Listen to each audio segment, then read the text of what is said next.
Hello friends, welcome back to the my new video guys and my YouTube channel guys. Today friends we are going to talk about guys Motorola phone setting guys, and today friends I am going to show you guys how to change hotspot password on Motorola phone. Friends, you want to change your mobile hotspot password, so how to change in this video friends I will show you, I will tell you guys. So before starting video friends, first of all go and subscribe the channel guys, click the bell icon, like the video. Friends, click on phone setting. After on phone setting friends, click on hotspot setting. Wi-Fi hotspot guys. Friends, you want to use your mobile hotspot, you can on and you can use. So friends, click on hotspot name first. Friends, you can check your hotspot name. Friends, you want to change, so you can change. So I will change into Motorola mobile. And okay friends, hotspot name will change.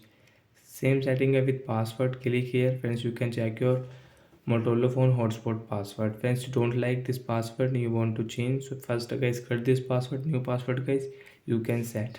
So as I will set here guys, 123409876 and guys I will save this password.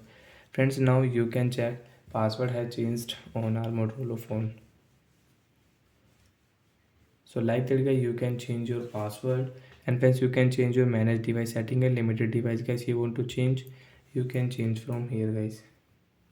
And friends, you can change your password with shortcut setting guys. Click on guys direct search option, hotspot setting, hotspot password. Friends, search here direct. Friends, you can change your Motorola phone hotspot password. So guys, you don't like this password guys, you can change it. Okay, password will change. So like that guys, we can use hotspot setting guys, and guys we can change hotspot password. So bye bye guys, thanks for watching the video. Friends, do you have any doubt friends, you can ask me in comment section, I will check, I will help you. Bye bye guys.